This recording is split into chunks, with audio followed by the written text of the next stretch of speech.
he can contribute. Yeah. He Yeah, can he play gets different 15 ways. goals a year, something like that. I think he had, I want to say 12 or 13 points or maybe 11 points in their playoff run when they won the cup. He is a good player. He's a third-line center and actually a good one. He's good defensively. He's good. I will say he's a little bit like Steven Lorenz in that he's very big and does not get upset. Except for when he cross-checked. Who did he cross-check in the mouth in overtime? Oh, did he? I don't know. Against the Oilers I this just year. went back. Wasn't that him? I just went back and watched his fights in the NHL to date, and there are 3 of them and none of them. Didn't he? Wasn't he the one that cross-checked Draisaitl in the mouth in overtime, or somebody got this past year? Yeah, he did. It was him. Yeah. And then we discussed if he should get Yeah, suspended or not. And he that's didn't right. get suspended. He got a fine. Oh, well, that's nice. Yeah, maybe he just demonstrates his frustration via stick A few more violence. shots to maybe Florida if you get a crack at it again Great. next spring. I'm in on that. So much again from the Marner conversations over the past years on, 12, 13, 13 and a half, 14.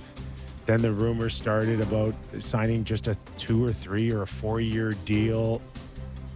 Much surprised to just hear how simple it was. 12 times 8. Yep. Rantanen. Yep. That's a piss off for me. For sure. After being, all these conversations in Toronto. Like, it's really, really frustrating that it's like immediately respectable deal. Like, he's right where he should be in terms of value. He's going to outperform his value over the length of time. It's going to look like a great contract. And if he signed that here, Totally different. Isn't that maybe just a reflection of just how crazy like the media market is on particular stories once they're fixated? Because it was always the perception up there was always about the money for him, and he's greedy and he's. Yeah. Me and a few others accused of driving his price up, and then all of a sudden it's just like 12 times 8. Yeah, but he did it in the tax-free thing, right? Like, he wanted to go to a tax-free place. He went to a tax-free place, and he got $12 million, which is but like it wasn't 12.2. It was 12.5. The equivalent of that here, right? as we've talked This is about. what's frustrating. It's like he's made $100 million or 70 or 80 or whatever it is, so now he can not grind for the 0.2 or 0.4, and he did it somewhere else where suddenly they're going to have flexibility to add and keep and things that people wanted here. So Correct me if I'm wrong. Can I ask you, Kipper? Because there's that story out there that they made him a huge offer midway through this season, to make him the highest paid player in franchise history. Did that happen? Yes. Okay. Yeah. So, and I've also gone on record that said they could offer him $20 million a year and he won't stay. So that's probably what. Never part of why he's going to get booed. It was never about the money. Right. Yeah, but I mean, when you have to understand the perception from a fan base, Kip, when you get offered the largest contract in franchise history and you turn it down and you leave the first second you can. Yeah, well, listen, that's a tough pill to swallow. First of all, Matthews is at 3.25, right? 13. I'm sorry, 13.25. Yeah. So it was in that neighborhood, and I think they would have passed Matthews if they thought he'd legitimately consider it. Yeah. So I believe that it was out there for him here in Toronto to go there, but he needed a change. And did you guys read his statement today? Yeah. What'd you think of it? Well, I saw 2 things. I saw someone say if he had spoken like that once over his time here, he'd have been perceived a lot better. And then I saw someone else run it through a ChatGPT, which said 100% likelihood written by ChatGPT. So there was some skepticism. Yeah. It was a nice note, Kip. The sentiment was good. I tried my best, but it wasn't good enough. Yeah, he said the right things. Right? Why did he never say that after a playoff series, Kip? Yeah, it was well done on his part. Nobody did. I know. Yeah, I don't know. Maybe. But I mean, Tanev did. Yeah, those are all legitimate questions. Yeah, for sure.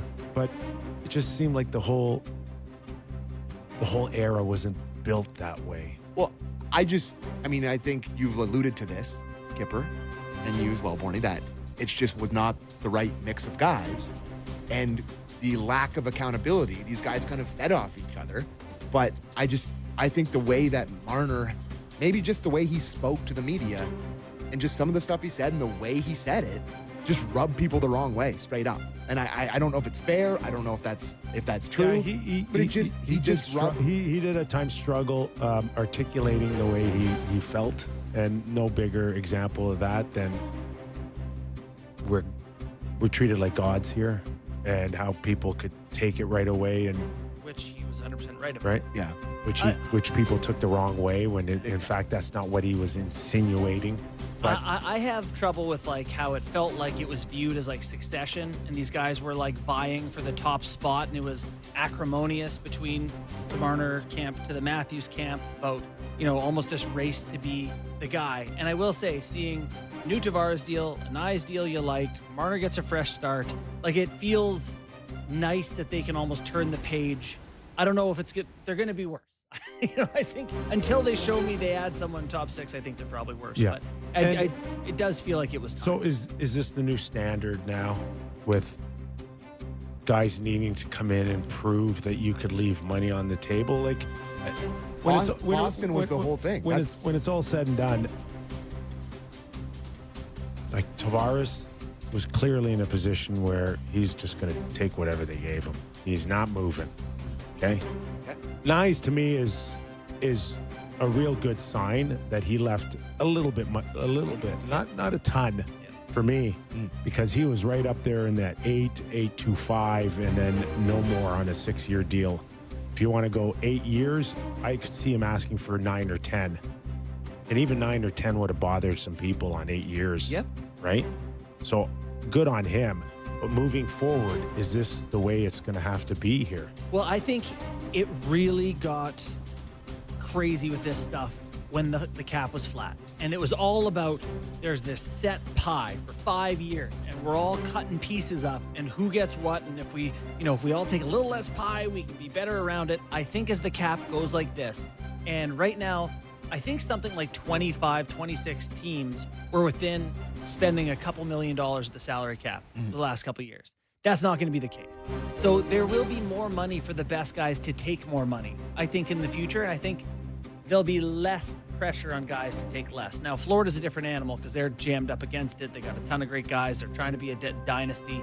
But I do think, Kip, that there will be less pressure on guys to sacrifice in the years ahead.